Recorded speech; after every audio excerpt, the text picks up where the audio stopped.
नमस्ते छात्रों। आज हम काल के बारे में जानकारी प्राप्त करेंगे। क्या आप जानते हैं काल किसे कहते हैं? नहीं, कोई बात नहीं, हम आपको बताते हैं काल किसे कहते हैं। बच्चों, काल का मतलब है समय।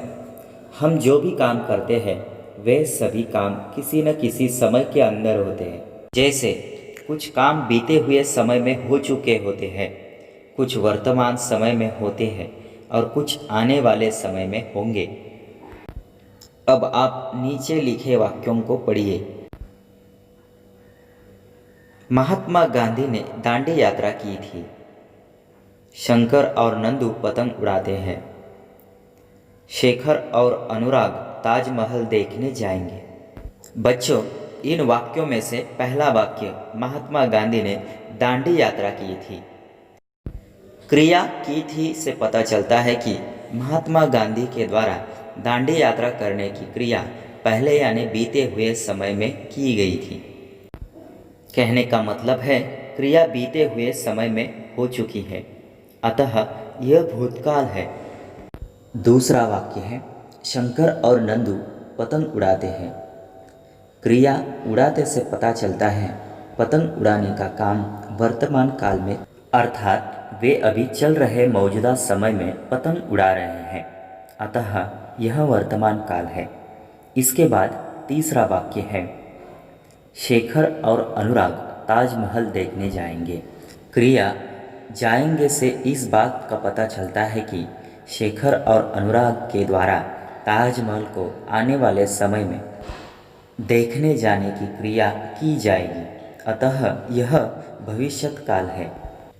बच्चों, आप अच्छी तरह समझ गए होंगे कि क्रिया के जिस रूप से उसके होने या करने का समय का पता चलता है उसे काल कहते हैं। काल के तीन भेद होते हैं: भूतकाल, वर्तमान काल और भविष्यत काल। काल का पहला भेद है भूतकाल। भूतकाल को पढ़ने से पहले भूत शब्द का अर्थ समझते हैं। बच्चों, आपको मालूम है कि भूत किसे कहते हैं? भूत का अर्थ है बीता हुआ, अतः भूतकाल का अर्थ हुआ बीता हुआ समय। बच्चों, आप नीचे दिए गए वाक्यों को ध्यानपूर्वक पढ़ें। इसमें पहला वाक्य दिया गया है पिताजी कानपुर गए, और दूसरा वाक्य पानी बरस रहा था।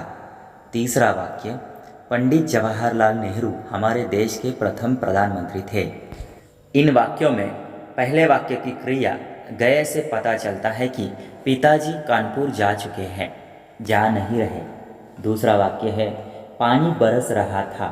इसमें बरस रहा था से यह बोध होता है कि पानी बीते समय में बरस रहा है। तीसरा वाक्य है पंडित जवाहरलाल नेहरू हमारे देश के प्रथम प्रधानमंत्री थे।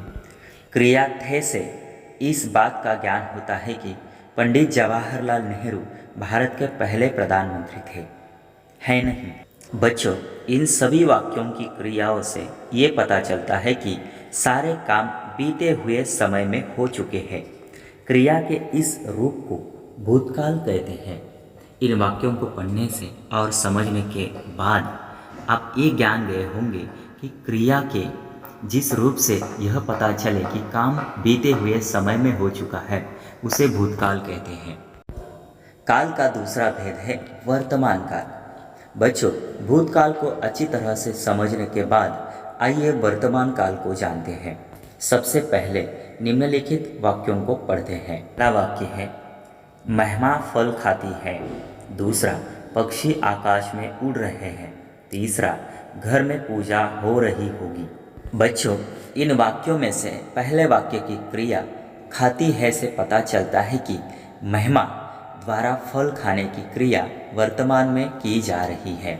दूसरे वाक्य की क्रिया उड़ रहे हैं से यह स्पष्ट होता है कि पक्षी वर्तमान में अर्थात इसी समय उड़ रहे हैं।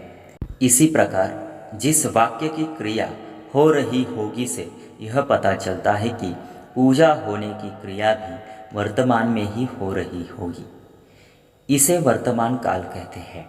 बच्चों, आप समझ गए होंगे कि क्रिया के जिस रूप से उसके वर्तमान में होने का पता चलता है उसे वर्तमान काल कहते हैं।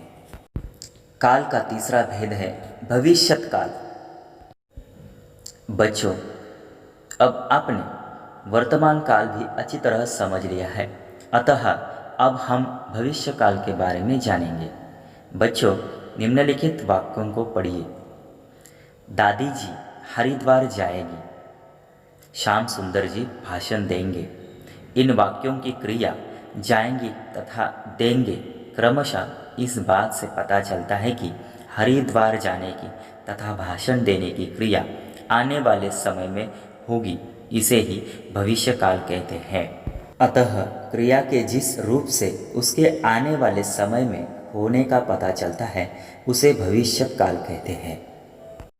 इसी प्रकार आज हमने काल के 3 भेद भूतकाल, वर्तमान काल और भविष्यत काल के बारे में जानकारी प्राप्त की।